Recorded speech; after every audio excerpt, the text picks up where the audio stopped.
Betapa kami bersyukur. Kami menyembah Allah yang hidup, Allah yang tidak dan tidak akan pernah meninggalkan kami. Kami tidak meragukan kesetiaan-Mu ya Bapa. Engkaulah sumber kekuatan kami, Engkaulah sumber pengharapan kami. Kini saatnya kami membuka bejana hati kami. Berbicaralah ya Bapa, sampaikan isi hati-Mu. Dengan penuh ucapan syukur dan sukacita kami sambut firman-Mu. Di dalam nama Tuhan kami Yesus Kristus. Amin. Mari semua silakan duduk.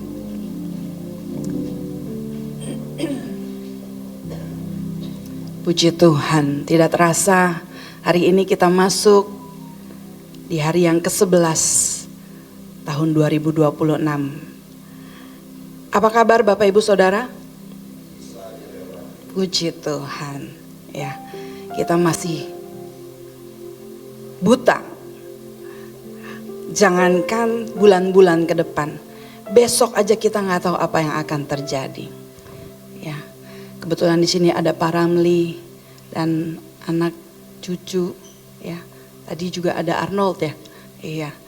Sekali lagi kami mewakili GSKI Rehoboth Bekasi menyampaikan bela sungkawa yang sedalam-dalamnya atas berpulangnya Ibu terkasih Ibu Heriani. Tuhan yang memberi penghiburan dan kekuatan buat keluarga yang ditinggalkan. Puji Tuhan. Bapak Ibu, sejak awal Tuhan menghendaki manusia hidup bersama dengan Allah selama-lamanya.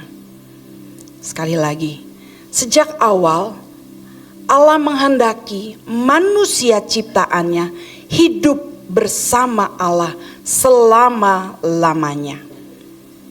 Tapi sayang, Adam salah menggunakan free will-nya, kehendak bebasnya. Dia tidak menggunakan kehendak bebasnya untuk mengabdikan diri, mencintai Allah sepenuh. Tapi dia mulai main-main dengan kehendak bebasnya. Dan dia kehilangan kemuliaan Allah. Kehilangan kesempatan untuk hidup selama-lamanya dengan Allah. Dan Allah berinisiatif menjadikan kematian sebagai solusinya. Bayangkan, kalau tidak ada kematian, manusia hidup terus-menerus dalam dosa, kejahatan, ancaman, intimidasi. Betapa mengerikannya hidup kekal yang seperti itu.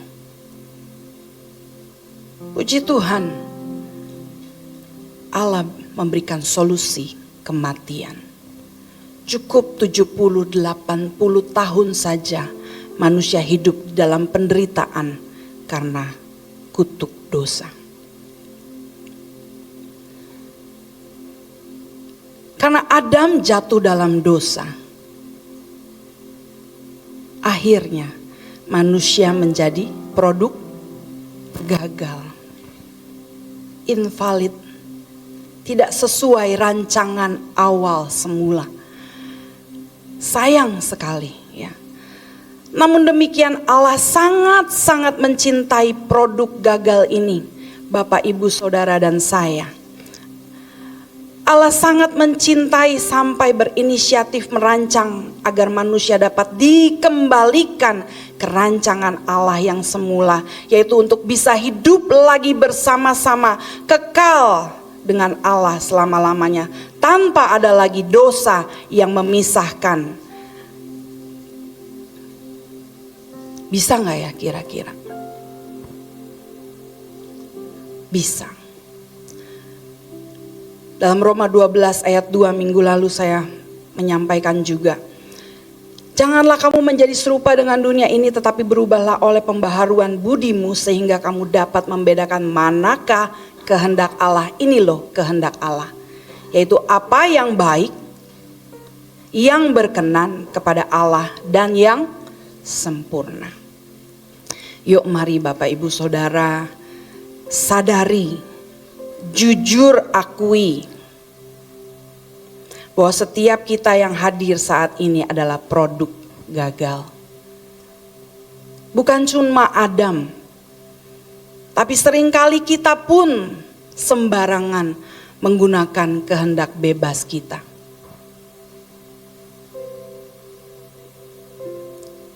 Yakobus 4 ayat 17 mengatakan, jika kita tahu apa yang baik, tapi kita tidak melakukannya, berarti kita berdosa. Kita tahu ke gereja baik, kita tahu berdoa baik, tapi kita tidak memilih itu. Berarti kita berdosa. Kita enggak mengarahkan kehendak bebas kita untuk melakukan pilihan-pilihan yang baik. Masalahnya kehendak Allah dalam Roma 12 ayat 2 tadi. Allah tidak hanya menghendaki kita cuma sekedar baik, tapi berkenan kepada Allah dan sempurna. Ya. Yuk sama-sama rendah hati saat ini. Sama-sama belajar jujur kepada diri sendiri dan kepada Allah. Ku sadari aku bercela, bejana hancur di matamu, hanya oleh belas kasih-Mu Kau menerima diriku bagai gurun kering dan gersang, menanti turunnya hujan. Sangat ku damba Tuhanku, jamahan-Mu di hidup. Kembali katakan, ku sadari aku bercela. Ku sadari aku bercela, bejana hancur di matamu, hanya oleh belas kasih-Mu Kau menerima diri bagai gurun kering dan gersang, tidak ada kehidupan. Setiap kami membutuhkan turun hujan-Mu, menyegarkan, memulihkan. Amin. Lawatan-Mu di hidupku,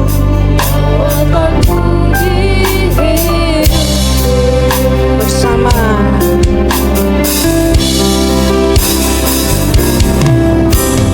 tanpa kasih karunia ku tiada artinya, semoga tanah yang kering dan hina. Di tangan-Mu kunjungan bentuk aku, indah dalam pandangan matamu. Kau ubahkan untuk kemuliaan,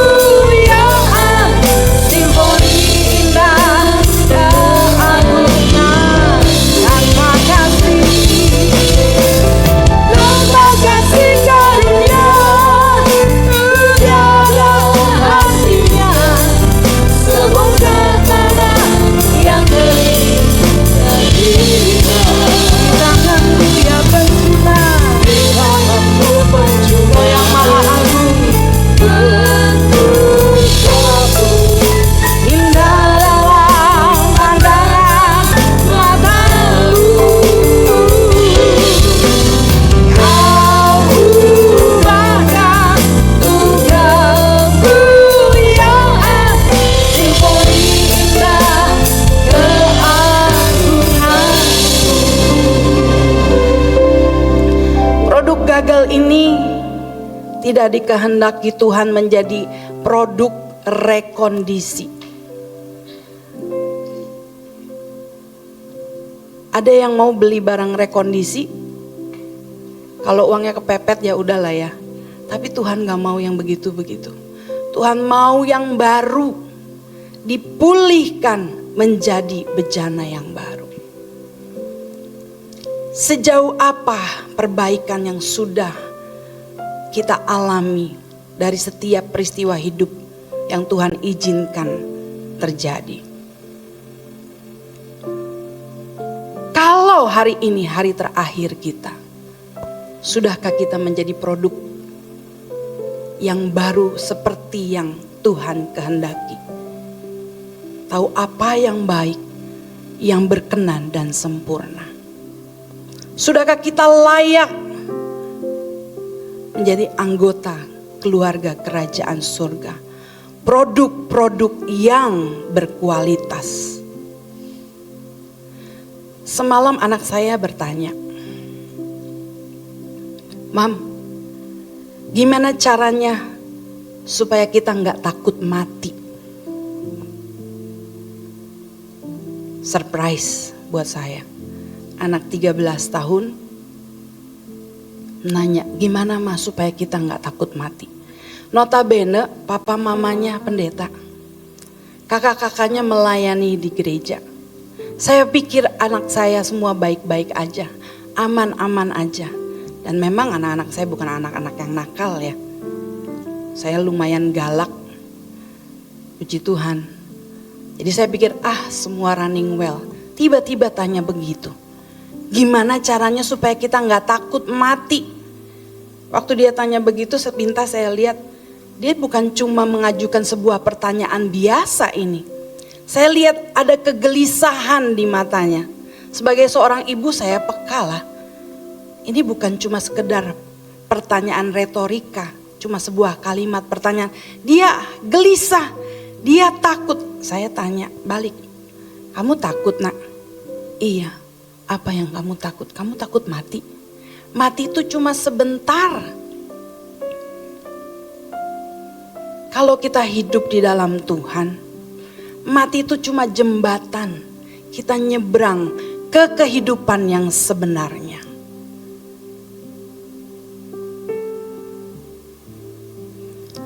Selama kita hidup 70-80 tahun ini, kita lagi sekolah saya bilang. Seperti kamu sekarang ini, mesti kerjain PR, bangun pagi, pergi sekolah sampai 3:30 sore. Bosen-bosen dengerin guru matematika, gak suka, mesti les. Terus. Nanti real life-nya, kehidupan nyatanya pada saat kamu sudah besar. Kamu bekerja, kamu menghadapi tantangan demi tantangan. Nah, hidup itu waktu kita sekolah. Real life-nya nanti di keabadian bersama Bapa. Tapi belum tentu kalau kita gagal sekolah di bumi ini, sekolah kehidupan, kita akan tetap menjadi produk gagal, bahkan jadi sampah abadi yang tidak akan pernah menjadi bagian dalam keluarga kerajaan Allah. Anak 13 tahun sudah punya kegelisahan seperti itu. Saya mau tanya Bapak Ibu.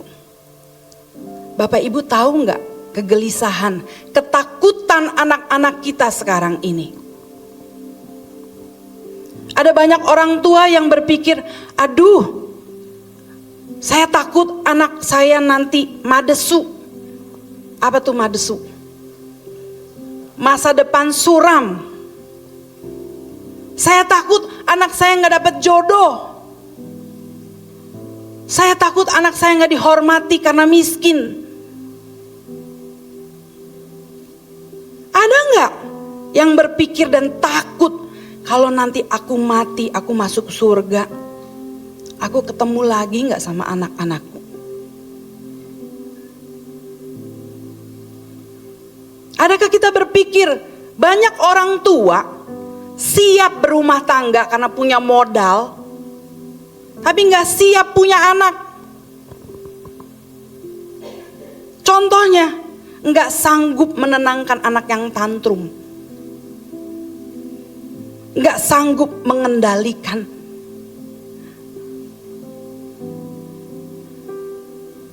Apalagi mendidik dan mewarisi anak-anaknya dengan berkat kekal. Orang tua sibuk dengan apa yang dikejar banyak orang. Kehidupan fana sementara yang satu kali cepat atau lambat akan ditinggalkan. Bukan gak boleh sukses karir, bukan gak boleh berhasil jadi orang terhormat, punya jodoh, punya keturunan, atau keluarga yang harmonis. Bukan gak boleh. Tuhan senang kita hidup bahagia. Tapi jangan parkir di bumi ini. Jangan jadikan itu tujuan utama hidup kita.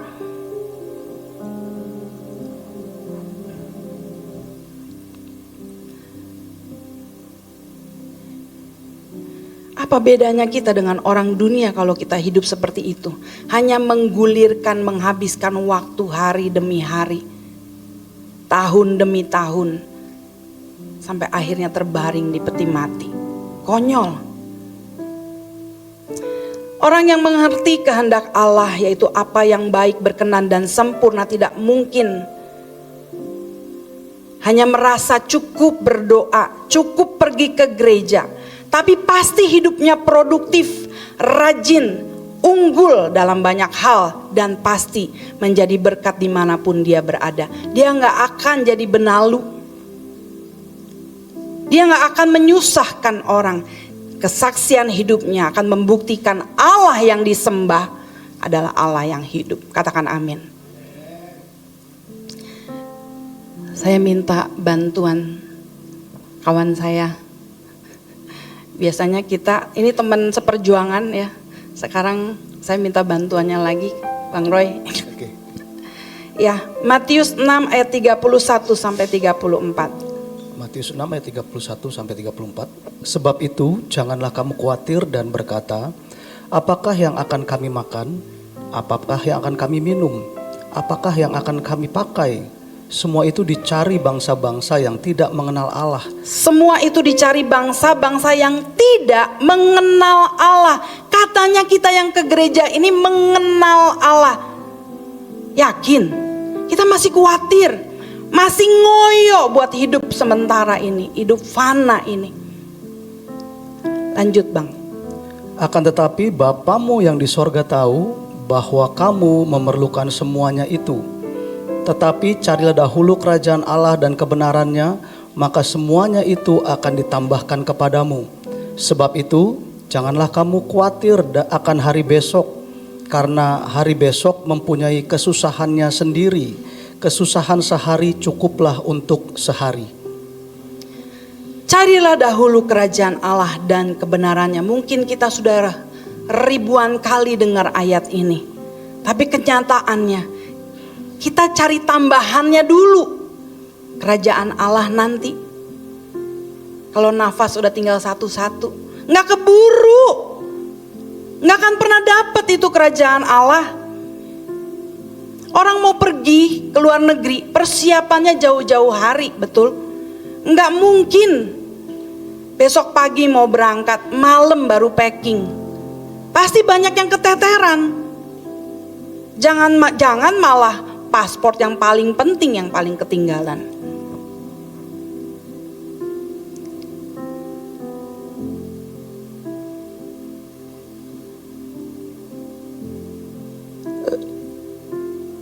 Di Matius 6 ayat 26, pandanglah burung-burung di langit.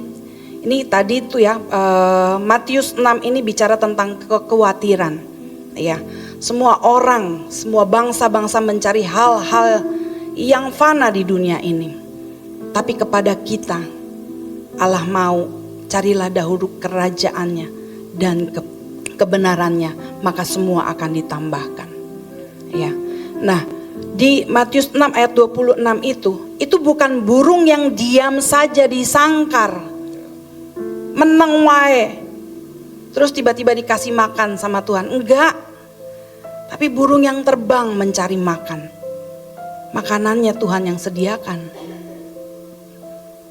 Jadi nggak ada alasan buat kita, ya udahlah cukup berdoa aja, rajin ke gereja. Nggak bisa.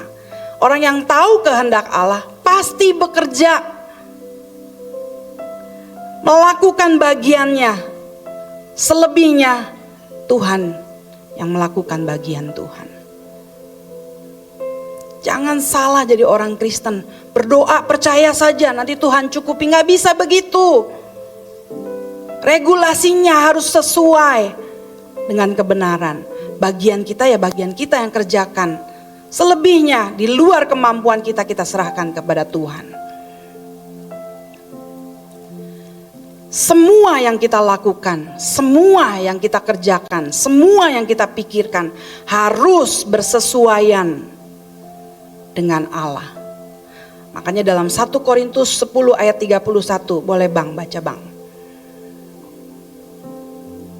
1 Korintus 10 ayat 31, aku menjawab, jika engkau makan atau jika engkau minum atau jika engkau melakukan sesuatu yang lain, lakukanlah semuanya itu untuk kemuliaan Allah. Lakukanlah semuanya itu untuk kemuliaan Allah. Enggak ada yang untuk kepentingan dirimu sendiri. Kalau kita berpikir untuk diri kita sendiri, ujung-ujungnya rugi. Bayangin aja kita sekolah dari SD, SMP, SMA, kuliah, S1, S2, mungkin sampai S3. Lalu bekerja, lalu menikah. Seberapa lama kita menikmati hasil perjuangan itu? Tapi apapun yang kita lakukan, baik engkau makan, engkau minum, atau lakukan yang lain, lakukan untuk kemuliaan Tuhan. Kalau kita melakukan untuk kemuliaan Tuhan, kita gak mungkin asal-asalan. Gak mungkin sembarangan. Pasti kita semaksimal mungkin mengupayakan yang terbaik untuk kemuliaan Tuhan.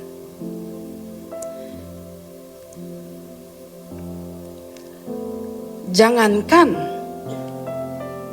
orang yang berpikir, yang penting ke gereja, yang penting cukup rajin berdoa, pasti disertai Tuhan. Enggak gitu juga. Tapi jangan jadi excuse. Ya, yang rajin berdoa, yang rajin ke gereja aja masih perlu kerja keras. Ya udah saya kerja keras aja. Ke gerejanya cukup hari Minggu aja. Ke gerejanya cukup pas Natal aja. Ke gerejanya pas ibadah buka dan tutup tahun aja. Harus seimbang. Carilah dahulu kerajaan Allah dan kebenarannya. Maka semuanya akan ditambahkan. Jangan dibalik-balik. Jangan bodoh. Ya.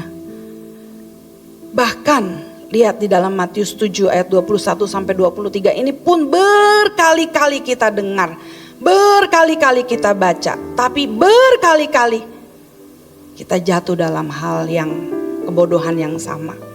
Silakan Bang. Matius 7 ayat 21 sampai 23, bukan setiap orang yang berseru kepadaku Tuhan, Tuhan akan masuk ke dalam kerajaan sorga, melainkan dia yang melakukan kehendak Bapakku yang di sorga. Melainkan dia yang melakukan kehendak Bapakku yang di surga. Apa tadi kehendak Allah? Tahu apa yang baik, yang berkenan dan yang sempurna. Lanjut Bang. Pada hari terakhir banyak orang akan berseru kepadaku, Tuhan, Tuhan, bukankah kami bernubuat demi namamu dan mengusir setan demi namamu dan mengadakan banyak mujizat demi namamu juga? Pada waktu itulah aku akan berterus terang kepada mereka dan berkata, aku tidak pernah mengenal kamu. Enyahlah daripadaku kamu sekalian pembuat kejahatan. Ini kelasnya hamba-hamba Tuhan yang bernubuat, mengusir setan, mengadakan banyak mujizat. Bapak Ibu pernah bernubuat? Mungkin pernah. Nanti tahun 2026, waduh, keluarga saya mau pergi ke Jepang. Wah, itu bukan nubuat ya, itu rencana. Ya, mengusir setan, pernah mengusir setan? Diusir setan mungkin. Karena ada ya Pak, tolong doakan Pak, di rumah saya banyak setan. Ya diusirlah setannya. Jangan kamu yang diusir, saya mau pindah rumah aja lah. Rumahnya gak tenang, bunyi gelotak-gelotak. Keran nyala sendiri, lampu mati sendiri, pintu buka tutup sendiri. Bagus loh, itu otomatis. Iya, efisiensi ya. Lihat kelas hamba Tuhan, pendeta ya di sini di reject loh sama Tuhan. Enyahlah daripadaku, kamu sekalian pembuat kejahatan.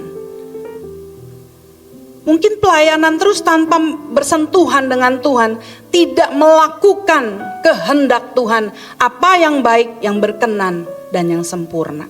Hati-hati. Jangan berpikir saya dengan Pak Riko ini udah wah tenang, udah pendeta. Ini pergumulannya double. Ngomong begini, kena duluan, dituntut duluan. Ya puji Tuhan digembleng selama ini oleh Bapak Rohani luar biasa. Dan bersyukur kita dapat teladan hidup yang bisa kita lihat secara langsung. Dalam tanda petik, saya lihat pribadi Yesus dalam kehidupan Bapak Rohani. Dan sekarang jadi cita-cita saya bersama keluarga harus bisa memancarkan karakter Kristus dalam kehidupan keluarga kita. Enggak mudah. Karena apa? Karena kita ini produk gagal. Enggak mudah. Tapi tidak ada yang mustahil bagi Tuhan. Begitu kita berserah, aku bejana yang hancur Tuhan. Pulihkan aku. Bentuk aku kembali menjadi seperti apa yang Kau kehendaki. Tapi hati-hati dengan tipu muslihat iblis. 2 Korintus 11 ayat yang ketiga. 2 Korintus 11 ayat yang ketiga, tetapi aku takut kalau pikiran kamu disesatkan dan dari kesetiaan kamu yang sejati kepada Kristus, sama seperti Hawa diperdayakan oleh ular dengan kelicikannya. Hati-hati dengan tipu muslihat iblis. Iblis gak datang langsung menyeramkan. Kamu ngapain ke gereja? Ngapain kamu pelayanan? Ngapain kamu jadi pendeta? Enggak. Prinsipnya iblis tuh apa? ABT. Bukan ABS. Kalau ABS kan asal bos senang. Ya. ABS. Kalau ABT asal bukan Tuhan. Wah, kalau orang Rehobot lama mah udah tahu banget istilah ini ya. Asal bukan Tuhan. Ke gereja boleh, pelayanan monggo, jadi pendeta silahkan, tapi gak usah bersentuhan sama Tuhan lah, sibuk-sibuk lah, biar orang lihat, oh ini keren nih orang Kristen kayak gini nih keren nih, sumbang gereja gede-gede, tulis namanya yang besar di pengumuman, Bapak Sudarmaji telah menyumbang sekian puluh miliar, waduh. Itu mau tuh iblis tuh bikin begitu. Kita gede kepala. Sombong. Hati-hati. Ya. Jangan bersentuhan sama Tuhan. Yang penting itu kalau kata iblis. Jangan ketahui kehendaknya apa yang baik, yang berkenan dan sempurna. Enggak usah. Capek hidup lu. Tapi orang yang bersentuhan dengan Tuhan, suka berdoa, suka mencari wajah Tuhan, pasti memiliki kepekaan, paling tidak terhadap batinnya sendiri. Oh ini niat yang seperti ini nih, pengen dipuji nih, ini bukan dari Tuhan. Oh pengen gereja gede nih, oh ini bukan dari Tuhan. Gampang tersinggung nih, ini bukan perasaan Tuhan. Tuhan gak tersinggung kok saya tersinggung. Hati-hati. Karena pelayanan yang sesungguhnya bukan di atas mimbar ini. Justru di mimbar ini mimbar yang ajang yang paling sensitif, yang paling riskan, rentan untuk setiap pelayan-pelayan Tuhan jatuh dalam kesombongan. Setuju ya Bang Roy? Jujur saya mengalami, wah panggung megah, besar, Mall Arta Gading, ditonton ribuan orang, streaming, online lagi ya kan, streaming langsung cus orang lihat. Kebanggaannya kayak apa? Tapi di surga semua tutup mata, jijik.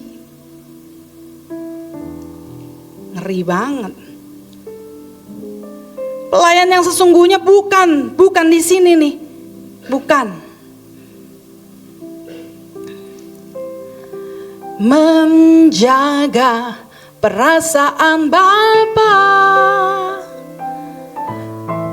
Pelayanan yang sesungguhnya. Setiap langkah dalam hidup sesuai pikiran, perasaan. Kembali katakan menjaga perasaan Bapa. Pelayanan yang sesungguhnya. Setiap langkah dalam hidup sesuai pikiran, perasaan. Oh, dilanjutin lagi, ku mengasihimu, ku menghormatimu. Tapi begitu orang gak bilang terima kasih, kita tersinggung. Rasanya kita lebih terhormat dari Tuhan. Gak tahu diri, kita tuh cuma jongos, budak, alat yang bisa dipakai Tuhan, bisa juga enggak dong. Iya kan? Filipi 2 ayat ke-12. Filipi 2 ayat 12. Hai saudara-saudaraku yang kekasih, kamu senantiasa taat, karena itu tetaplah kerjakan keselamatanmu dengan takut dan gentar. Bukan saja seperti waktu aku masih hadir, tetapi terlebih pula sekarang waktu aku tidak hadir. Ya, tetaplah kerjakan keselamatanmu dengan santai. Dengan kayak apa sih kita takut dan gentar mengerjakan keselamatan? Jangan cuma puas datang hari Minggu, selesai. Keluar dari pintu gereja, nguap semua nih ayat-ayat. Saya bilang sama anak saya, kamu takut, bagus nak. Ada banyak orang udah tua, ubannya gak kehitung, gak kepikiran tuh, khawatir masuk gak ke jalan sempit itu, bisa gak melewati lorong itu. Kamu masih umur segini, 13 tahun saya umur segitu gak mikir nak. 13 tahun dia udah khawatir gimana kalau mati gak masuk surga mah. Kerjakan keselamatanmu dengan takut dan gentar. Sebenarnya setiap kita gak sanggup menyelamatkan diri. Makanya Tuhan Yesus merelakan dirinya digantung di salib. Kita gak perlu berdarah-darah. Yuk, all out buat Tuhan. Waktu, tenaga, pikiran, utamakan Tuhan dulu. Nanti Tuhan berikan kebijaksanaan bagaimana kita mengatur uang, bagaimana kita mengatur waktu, bagaimana kita membuat rencana-rencana yang sesuai dengan kehendak Tuhan. Bukan kehendak kita sendiri, bukan untuk kepentingan kita sendiri. Ya. Jangan santai karena kita ini produk gagal. Bukan produk yang berkualitas, tapi katakan sama-sama produk gagal. Jangan sombong, jangan norak.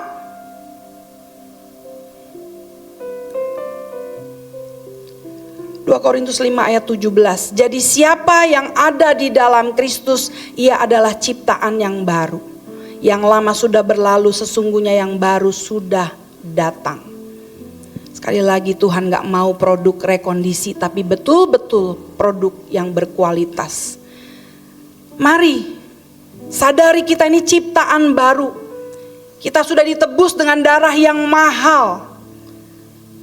Karenanya mari sama-sama berjuang. Roma 12 ayat 1 dan 2. Silakan Bang Roy. Roma 12 ayat 1 dan 2. Karena itu saudara-saudara, demi kemurahan Allah, aku menasihatkan kamu supaya kamu mempersembahkan tubuhmu sebagai persembahan yang hidup, yang kudus dan yang berkenan kepada Allah.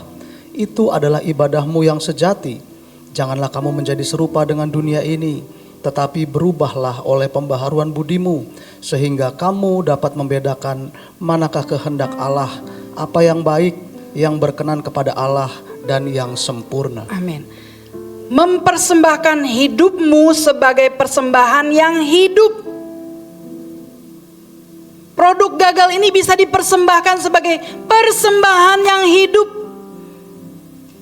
Hebat loh. Siapa kita? Yang kudus dan yang berkenan kepada Allah. Itu ibadah yang sejati. Yuk, 2026 nih. Kita gak tahu berapa lama lagi kita hidup. Udah berapa banyak tahun-tahun bergulir di belakangnya. Yang dimana kita selalu jatuh lagi. Bangunnya sekali. Bukan jatuh bangun masih mending. Nih jatuh lagi, baru bangun. Produk gagal, jangan santai. Tapi Tuhan mau terima produk gagal ini untuk digarap, diperbaharui. Berubahlah oleh pembaharuan budimu. Nggak cukup seminggu sekali Bapak Ibu. Tiap hari berurusanlah dengan Sang Pemilik hidup. Tiap saat. Saya menikah kurang lebih tahun ini masuk tahun ke-27. November nanti 2000 ini ya. Ya, 27 tahun. Ada banyak hal yang perlu saya pahami dari pasangan hidup yang ada di depan mata. Masih perlu dipelajari gimana menyesuaikan nada kalau dia lagi capek. Gimana kalau lagi bercanda. Sama Tuhan yang tidak terlihat, kita cukup 1 minggu sekali. Kita nggak lebih menghormati Tuhan dibanding pasangan kita. Sementara pasangan hidup bisa 1 kali meninggalkan kita atau kita yang meninggalkan dia. Tuhan nggak pernah meninggalkan kita. Kok kita cukup merasa puas hanya berhubungan, berurusan dengan Tuhan seminggu sekali. Kurang ajar nih produk gagal. Pantas dibuang jadi sampah abadi. Ibrani 12 ayat 9 sampai 17 sebagai ayat penutup. Ibrani 12 ayat 9 sampai 17. Silakan Bang Roy. Selanjutnya dari ayah kita yang sebenarnya kita beroleh ganjaran dan mereka kita hormati. Kalau demikian bukankah kita harus lebih taat kepada Bapa segala roh supaya kita boleh hidup? Sebab mereka mendidik kita dalam waktu yang pendek sesuai dengan apa yang mereka anggap baik.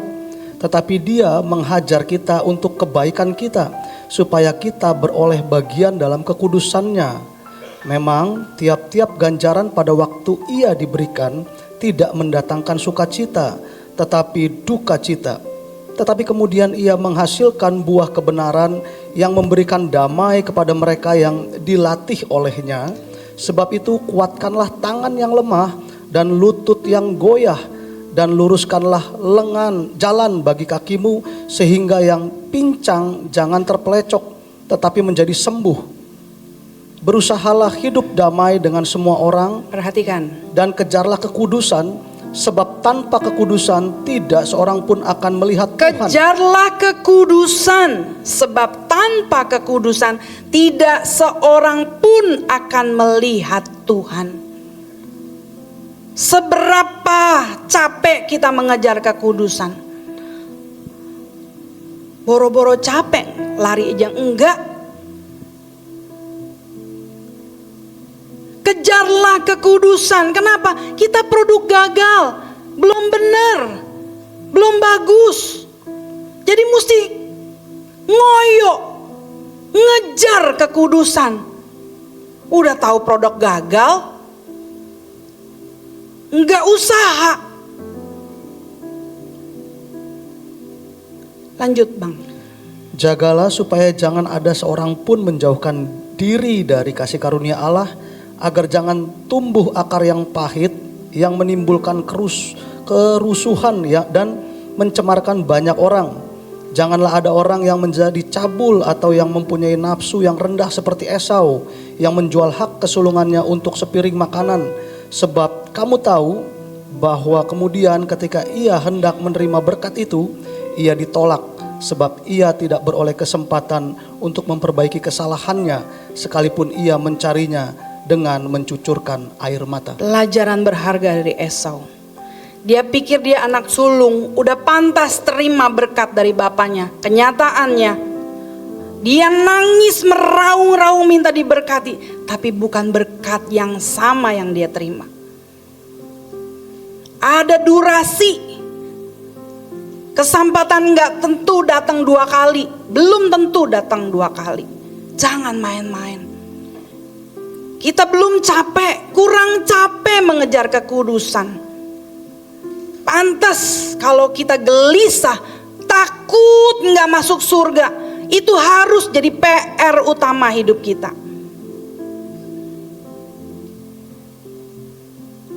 Sadari, kita produk gagal yang perlu mengejar kekudusan supaya kita bisa melihat Allah. Katakan amin. Amin buat firman Tuhan.